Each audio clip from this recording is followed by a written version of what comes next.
balik lagi di podcast kesehatan. Perkenalkan aku Amel. Di sini aku bakal bahas-bahas mengenai seputar kesehatan.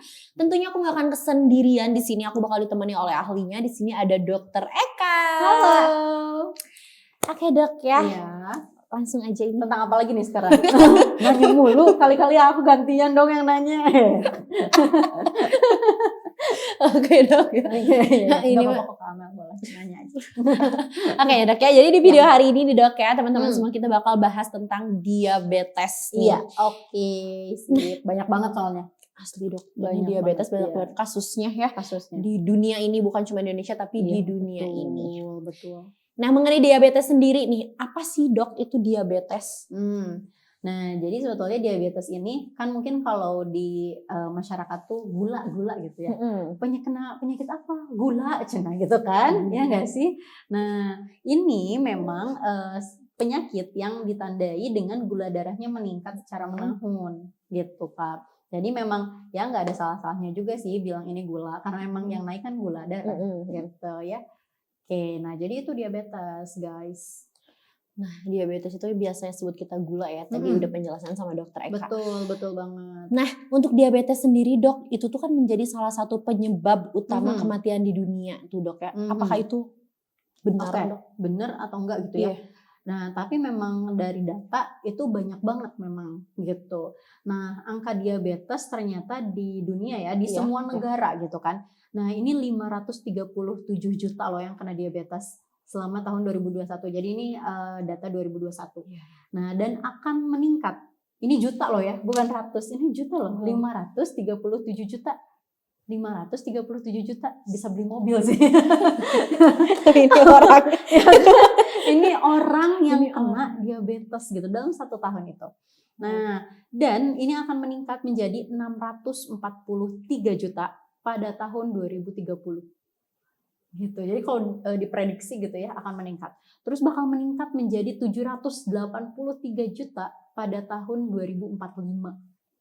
Wow, gitu. Jadi emang ya karena wajar sih ya gitu kan. Pola hidup kita sekarang kan sudah mulai berubah ya gitu. Jadi peningkatan itu kemungkinan ya akan terjadi terus-menerus gitu. Sampai kita menyadari bahwa oh iya ya pola hidup kita tuh ternyata belum baik gitu. Kayak gitu sih ya. Nah dan kematiannya nih, ini cukup mengejutkan juga ya. Kematiannya itu adalah 6,7 juta di tahun 2021. Yaitu artinya setiap 5 detik ada yang meninggal karena DM. Gitu. Jadi sebanyak itu dan wah ternyata gitu ya. Menyeramkan itu. Menyeramkan sekali. Gitu. Jadi memang ya benar-benar ketika kita ngelihat data dunia, karena kan banyak banget ya orang di muka bumi ini gitu. Jadi kelihatan gedenya banget. Gitu. Dan ini harus waspada banget sih. Oke dok, mengenai diabetes, Ih, Masya Allah banget ya itu. Kayak mengerikan ya. Mengerikan sekali dok. Nah dok, untuk gejala diabetesnya sendiri nih dok, kan banyak banget orang-orang yang belum mengenali gejala-gejala dari diabetes sendiri. Sehingga kan angka kematiannya itu tinggi juga gara-gara ada beberapa orang yang belum aware sama hal tersebut. Betul. Nah dok, bisa dijelaskan nggak sih dok tentang gejala dan penyebab dari diabetes itu seperti apa? Bisa dong. Nah jadi gejalanya juga memang mungkin orang nggak akan nyangka sih kalau itu gejala diabetes.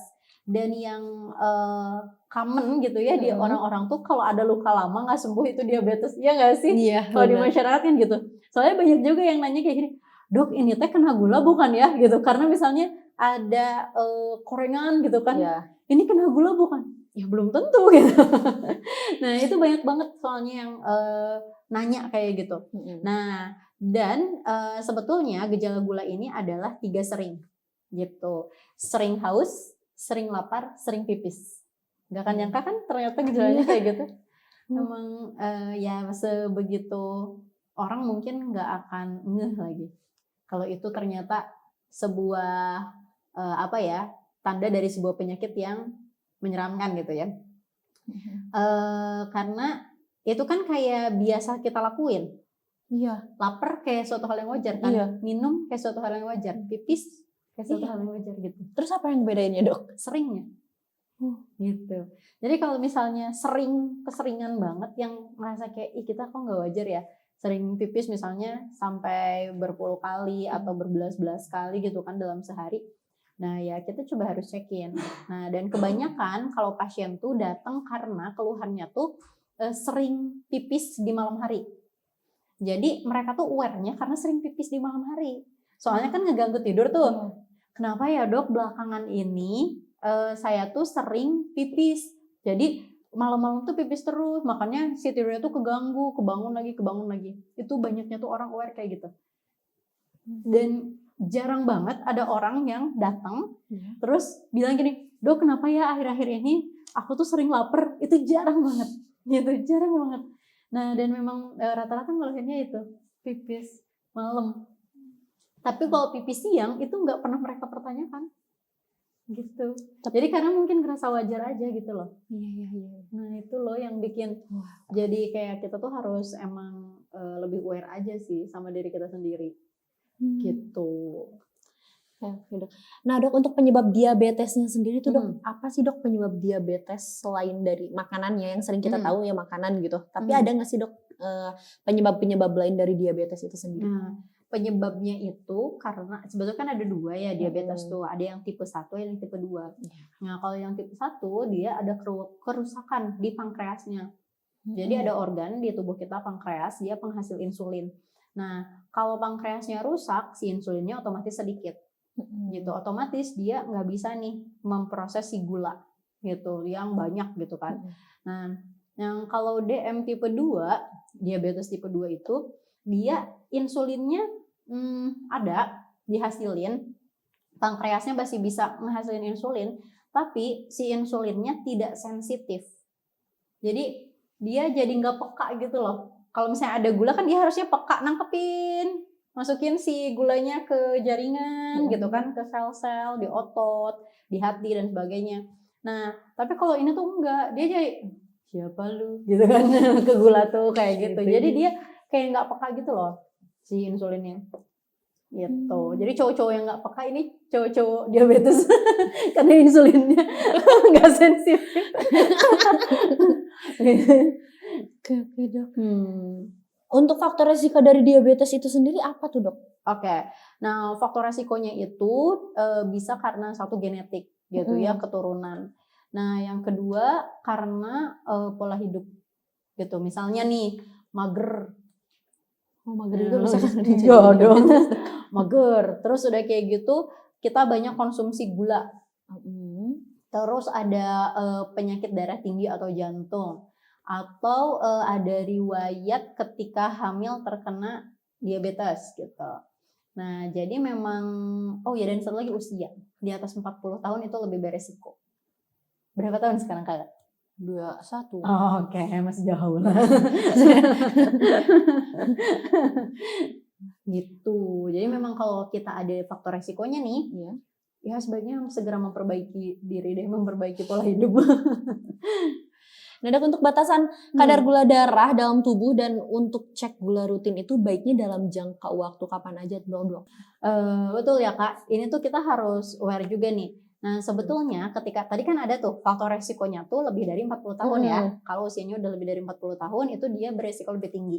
Jadi untuk yang usianya udah lebih dari 40 tahun, nah sebaiknya itu ngecekin screening gula lah seenggaknya itu per 6 bulan sekali. 6 bulan gitu. sekali. Nah, tapi kalau misalnya memang kita nemuin ada gejala tadi ya 3S tadi, 3 sering tadi, ya jangan nunggu 6 bulan ya. Aduh nunggu screening aja 6 bulan ke depan ya jangan dong gitu ya. Langsung aja check-in mendingan gitu kan. Nah, dan kadar gula yang normal itu kalau gula darah puasa kurang dari 110 gram per desiliter. Kalau gula darah 2 jam setelah makan itu kurang dari 140 gitu. Nah, memang kalau anak muda harus dicekin ya, sesekali dicekin nggak masalah lah, gitu. Sebagai screening lah ya, gitu. Preventif. Jadi jangan malas untuk cek gula ya teman-teman. Nah dok, untuk selanjutnya nih dok, aku ada pertanyaan lagi. Benarkah kalau ibu hamil mengalami diabetes, berat badan bayinya bisa berlebih? Iya betul. Kenapa? Karena kalau orang yang diabetes itu kan gula di darahnya banyak. Nah, sementara anak itu dialirkan darah dari ibunya Ibunya. dong gitu kan. Nah kalau gula di dalam darah ibunya itu banyak, otomatis kealirin juga tuh ke anaknya. Nah gula di dalam darah anaknya juga jadi banyak, akhirnya bikin berat badannya gede gitu. Jadi benar banget. Tapi nanti bayinya jadi diabetes juga nggak, Dok? Bisa jadi, bisa ada kemungkinan gitu. Tapi nggak selalu ya. Cuman memang resikonya ketika ada bayi yang mungkin bukan diabetes pada saat lahir jadi diabetes gitu ya. Enggak mungkin ya. Nah, tapi mungkin di gula darahnya itu akan meningkat, itu bisa jadi pada saat dicekin gitu. Nah, dan bisa jadi juga apa namanya tuh meningkatkan kelahiran yang beresiko gitu kan, karena kan bayinya gede gitu. Nah jadi kemungkinan sih kalau dari bayinya terlalu besar ya sesar lebih aman gitu dibandingkan persalinan normal, nanti takutnya nggak keluar kan karena terlalu besar gitu. Nah Dok, untuk diabetes sendiri tuh Dok, kan ada komplikasi diabetes Dok, kayak organ dan bagian tubuh mana aja sih Dok yang sering terdampak dari diabetes tersebut? Dari komplikasinya lah gitu ya. Komplikasi dari diabetes itu kemana aja? Iya. Nah komplikasinya itu satu ke mata. Mata tuh biasanya jadi burem. Nah terus selain itu ke syaraf, jadi baal atau kesemutan gitu kan. Terus ke ginjal. Nah biasanya ini berhubungan dengan gagal ginjal dari gula tuh. Terus ke jantung dan juga udah itu. Jadi jantung, mata, ginjal, sama syaraf. Gitu. Nah kalau misalkan luka-luka itu Dok, itu kenapa? Ya betul. Nah luka-luka ini juga, jadi memang ketika ada luka gitu ya pada penderita diabetes, itu kan lama sembuhnya ya. Nah penyebabnya karena kadar gula di dalam tubuhnya itu terlalu banyak. Jadi dia menghambat penyembuhan. Nah sama halnya kalau kita habis operasi nih atau misalnya habis dijahit gitu ya, lukanya ada luka lah gitu terus dijahit. Nah itu sebaiknya tidak mengkonsumsi makanan yang tinggi gula, yang banyak gulanya gitu, karena dia bisa menghambat proses penyembuhannya gitu. Nah jadi memang ya gula itu menghambat proses penyembuhan. Seperti itu. Nah Dokter, untuk selanjutnya Dok, seperti apa sih anjuran porsi makan yang baik untuk para pengidap diabetes? Dan apakah masih bisa boleh nih Dok konsumsi nasi putih sebagai sumber karbohidrat? Karena yang di sekitaran aku gitu, orang-orang yang pengidap diabetes, kayak beberapa orang kayak udah stop makan nasi putih gitu Dok. Betul. Nah jadi memang tentunya ketika kita terkena diabetes gitu ya, nah ini memang harus jaga makanan gitu, jaga pola makan, mulai dari jumlahnya ini harus disesuaikan dengan kalori kebutuhan kita, dan ini konsul ke bagian gizi. Terus dari jenisnya, betul. Nah tadi salah satunya ya, nasi boleh nggak sih gitu kan? Nasi ini dia karbohidrat sederhana. Nah jadi ketika kita makan dia akan langsung diubah menjadi glukosa. Nah kalau glukosanya yang masuk banyak sementara si badan kita nggak bisa nangkepin glukosa, nah ini akan meningkat gitu gula darahnya. Jadi lebih baik pilih karbohidrat yang dia itu kompleks, kayak misalnya kentang, umbi-umbian gitu ya.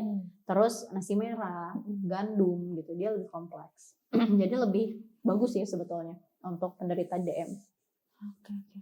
Nah Dok, untuk cara mengelola kadar gula darah selain dengan jaga pola makan itu apa aja sih Dok cara-cara lainnya? Nah jadi sebetulnya satu, kita harus aware ya setiap misalnya udah terdiagnosis nih DM, sebulan sekali cek gitu kan, biar kita tahu gulanya lagi naik turun atau gimana nih gitu kan. Terus yang kedua selalu minum obat gitu dengan rutin gitu, karena prinsipnya pada gula yang penting si gulanya terkontrol.